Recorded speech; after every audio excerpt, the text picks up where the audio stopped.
Well, Tommy, fear, wake did a dini occur on Arcoid Spaghetti, the Haley, obviously, Desbrock Gohan, Moran, Ahan Cantor and Shaw Gohan, Moy. So, Shin and Kuig, Kodal Marshin, occurred with the Haley and Blaine Shaw. So, our Duspa William, Arquisa Hordes, the Lislida Brannock, our coordinator, Mara Jarter, and Murda, and the local people who organised all of this. These events don't happen by accident, so I don't want to be singling people out, but the local Court Cantor of Sinn Féin, Aidan, Emma, all of the other people who did all of the hard work over the last month or so to make tonight such a success, and especially to the speakers. Each one of the speakers here tonight, I believe, just sitting listening, could have come forward, give a half an hour lecture or talk on their own subject, and then had a very, very full discussion on that issue. So I just want to acknowledge them coming and making the contribution that they have, because this is exactly what we want from this type of CODAL or conference. It's to open up a conversation, nationally and internationally, locally and regionally. And I would like to think if you're so motivated that perhaps people could take this idea into your own area, and even on a smaller basis organise meetings like this and invite speakers like the ones on the platform, perhaps including the ones on the platform, to attend. And at its core, this is hugely important, it's all about the future.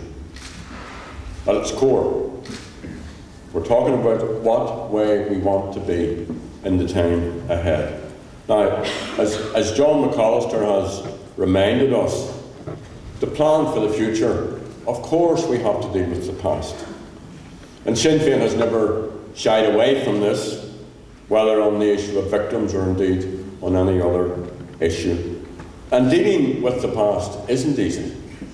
It isn't easy for the families of those who have been bereaved, for the people who have been disadvantaged and repressed.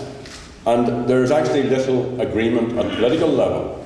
Many of the victims and the families of the victims are far ahead of the politicians on this issue, because the lack of agreement at political level on how to deal with this has meant that some have used this as an obstacle to the future, and we have to insist that it should not and cannot be allowed to be an obstacle. And Republicans, including the IRA before it left the stage, have acknowledged the hurt that they've inflicted.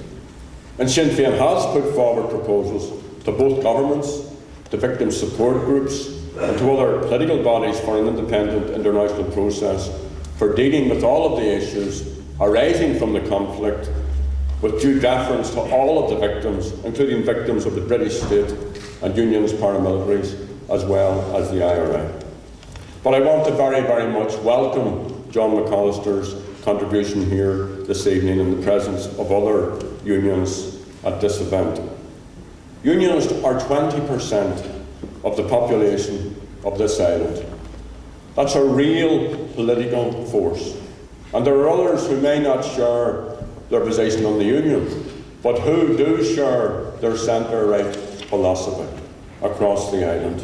So there is an ability, a potential to develop and to shape economic and political policy and to exercise real political power to the benefit of those they represent. And they, like us, should use that power wisely. Now, I will resist the temptation to remind John of how this power was used unwisely and ruthlessly. Although I think we do have to note for the record, there has not been a fulsome acknowledgement, much less an apology, for the abuse, systematic and political, which benefited neither unionist working people or the rest of us. The net benefactors were the unionist ruling class and the British establishment. But thankfully, folks, those days are gone.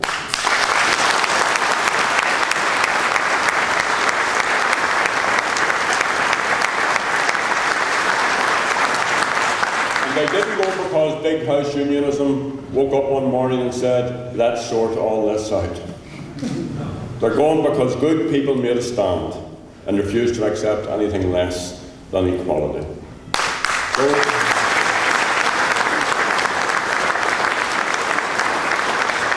So this is a journey. It's a journey in which there are some unwilling passengers. There's still an awful lot to be done. And I think we're back to the notion of reunification in its political sense through reconciliation. And all of us have a responsibility to deal with all of the issues involved. And today's discussion, I think, or tonight's discussion, is part of a process of doing this. But it should not stop tonight.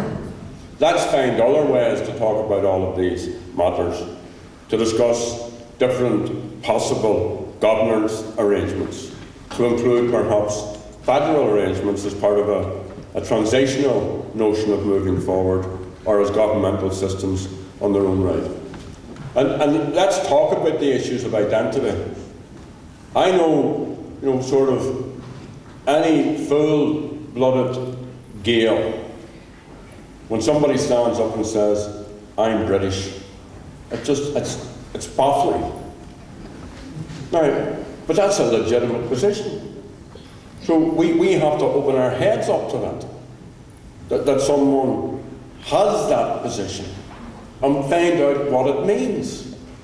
And in a quiet way explore it and say that's your right. If that's your position, I don't quite understand it, but that's your right.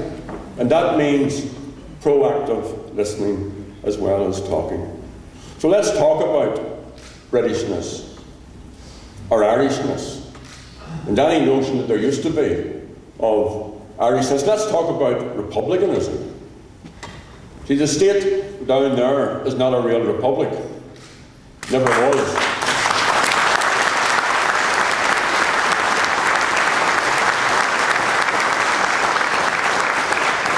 Of course we should have public health services. Of course we should have access to education. Of course we should have the right to a house and to a job, to a good, clean environment, to civil and religious liberties.